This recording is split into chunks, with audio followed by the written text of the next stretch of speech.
జగన్మోహన్ రెడ్డి గారండి 2019 నుంచి 24 వరకు అద్భుతమైన అవకాశాన్ని ఆంధ్రప్రదేశ్ ప్రజలు ఇచ్చారు. 151 సీట్లతో ఘన విజయాన్ని సాధించారు. ఇంకా వైఎస్ఆర్సీపీకి తిరుగులేదు, జగన్మోహన్ రెడ్డి గారికి తిరుగులేదు, టీడీపీ ఇంక అసలు లేవలేదు, జనసేన అసలు ఎక్కడున్నదో తెలియదు, బీజేపీ తోటి జగన్మోహన్ రెడ్డి గారికి మంచి సంబంధాలు, 151 ఏంటి 175 ఎందుకు కొట్టలేమని చెప్పి వాళ్ళకి పెరిగిన అప్పట్లో కాన్ఫిడెన్స్. సరే, అది ఓవర్ కాన్ఫిడెన్సా ఏ కాన్ఫిడెన్స్ అన్నది వాళ్ళు టార్గెట్ పెట్టుకున్నారు. కానీ అట్టర్ ఫెయిల్యూర్ అయిపోయింది వైఎస్ఆర్సీపీ 11 సీట్లకి. ఎక్కడ 175, ఎక్కడ 11. ప్రతిపక్ష హోదా కూడా సాధించుకోలేనంత గడ్డు పరిస్థితుల్లోకి జగన్మోహన్ రెడ్డి గారి టీం వెళ్ళిపోయింది. అంటే దానికి సంబంధించిన కర్ణుడి సావుకి ఎన్నో కారణాలు అంటారు, అలాంటివి ఎన్నో కారణాలు.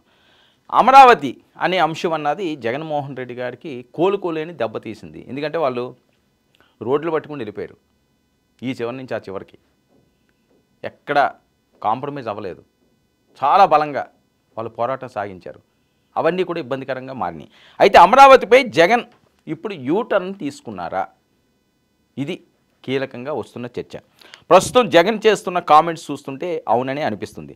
రాజధాని విషయంలో ఆచితూచి వ్యవహరిస్తున్న వైసీపీ అధినేత జగన్ స్వరంలో మార్పులకు గల కారణాలేంటి? ఇది విశ్లేషించుకోవాల్సిన అంశం. వైసీపీ తన స్టాండ్ను మార్చుకుందా? 3 రాజధానుల విషయంలో వర్కౌట్ కాలేదు, అందుకే ఎన్నికల్లో ఓడిపోయామని జగన్మోహన్ రెడ్డి గారు గ్రహించారా? తప్పులను సరిదిద్దుకుంటున్నారా? ప్రస్తుతం జగన్ వేస్తున్న అడుగులను చూస్తే అది అవును అని అనిపిస్తుంది. ఇక అమరావతి విషయంలో ఆచితూచి వ్యవహరిస్తున్నట్టు తెలుస్తుంది. ప్రస్తుతం అమరావతి కేంద్రంగా ఏపీ రాజకీయం కొత్త టర్న్ తీసుకుంటుంది. 3 రాజధాని అనే అంశం ఏదైతే ఉందో అది జగన్మోహన్ రెడ్డి గారికి కోలుకోలేని దెబ్బ కొట్టేసింది. అసలు ఆయన ఊహించిన విధంగా చాలా అవమానకరంగా ఆయన ఓడిపోవడం జరిగింది.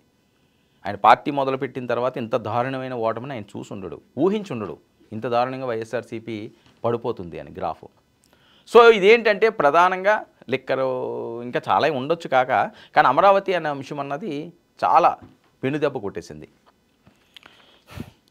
సో వైసీపీ తన స్టాండ్ని మార్చుకుంది అని ఇప్పుడు జరుగుతున్న ప్రచారం. 3 రాజధానుల విషయం వర్కౌట్ కాలేదు, ముందుగా నేను చెప్పినట్లుగా. ఇక జగన్ వేస్తున్న అడుగులు చూస్తే ఏదో స్కెచ్ వేస్తుంది, ఆయన ఎక్కడో అర్థం చేసుకున్నాడు, దీనికి సంబంధించి పశ్చాత్తాప పడుతున్నాడు అని వస్తున్న వార్తలు. అమరావతి విషయంలో ఆచితూచి ఆయన వ్యవహరించడం. ప్రస్తుతం అమరావతి కేంద్రంగా ఏపీ రాజకీయం 2వ విడత భూసేకరణ ఏపీ ప్రభుత్వం నెమ్మదిగా అడుగులు వేస్తుంది. 2వ విడత అయితే రైతుల నుంచి వస్తున్న స్పందనలకు అనుగుణంగా నడుచుకోవాలని వాళ్ళు డిసైడ్ కూడా చేశారు. ఇదే సమయంలో మాజీ సీఎం అమరావతిలో నిర్మాణ ఖర్చుపై కీలక వ్యాఖ్యలు చేయడం, పలు పంటలు పండిస్తున్న రైతుల గురించి ప్రస్తావన చేసిన జగన్మోహన్ రెడ్డి గారు అమరావతి రైతులు భూసేకరణ విషయంలో అభ్యంతరాలు చెప్పని జగన్ గతంలో అధికారంలో ఉన్నప్పుడు రాజధాని స్కామ్ జరిగిందని ఆరోపణలు, ఇప్పుడు భూసేకరణపై ఊసెత్తకపోవడం రాజకీయ వర్గాల్లో తీవ్ర చర్చ. ఇక రాజధాని విషయంలో జగన్ మైండ్ సెట్ మారిపోయిందా అనే అనుమానాలు కూడా వ్యక్తమవుతున్నాయి. జగన్ సుదీర్ఘ మీడియా సమావేశంలో రైతుల సమస్యలపైన ఫోకస్ పెట్టారు. కామన్గా ఎప్పట్లాగా చంద్రబాబును టార్గెట్గా విమర్శలు, రాజధాని అమరావతిలో నిర్మాణం గురించి ప్రస్తావించడం హాట్ టాపిక్గా మారింది. తాను సీఎంగా ఉన్న సమయంలో 3 రాజధానుల ప్రతిపాదనతో అమరావతిలో టీడీపీ భారీ అవినీతికి పాల్పడిందని జగన్ పెద్ద ఎత్తున ఆరోపణలు చేశారు. సీఎం అయిన తరువాత 3 రాజధానుల ప్రతిపాదన పైన భిన్నాభిప్రాయాలు. ఇక 3 రాజధానుల ప్రతిపాదనకు జగన్ మద్దతు లభించకపోవడం, దీంతో జగన్ తన మనసు మార్చుకున్నట్లు స్పష్టమవుతుంది. ఇక నేరుగా అమరావతికి జగన్ అనుకూలమని చెప్పకపోయినా, ఎందుకంటే ఈయన అంత దారుణంగా అమరావతి 3 రాజధానులు అనే అంశం అన్నది అసలు రైతులను పట్టించుకోకపోవడం, అరెస్టులు, ఇవన్నీ చాలా పర్వాలు జరిగినాయి కదా.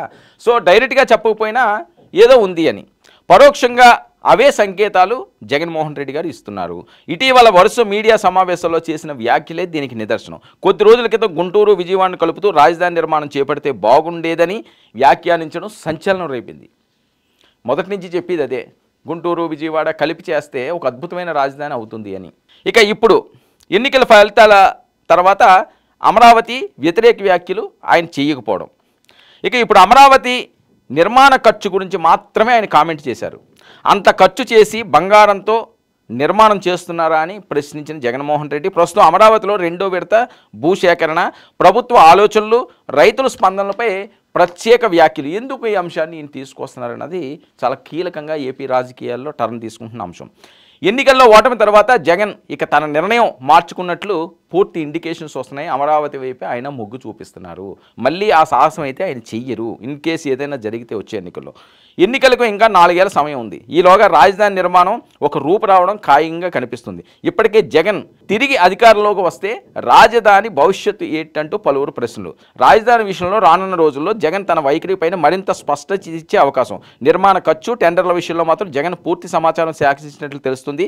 అమరావతిలో నిర్మాణాలపైన మరింత స్పష్టత వచ్చిన తర్వాత జగన్ తన వైఖరి అధికారికంగా వెల్లడించే ఛాన్స్ ఉంది. ఇప్పుడు 3 రాజధానుల అంశం అవనియండి, లేదా రాజధాని అంశంలో మరొకసారి కానీ జగన్మోహన్ రెడ్డి గారు కానీ తల తూరిస్తే జనాలు తల అంటేస్తారు.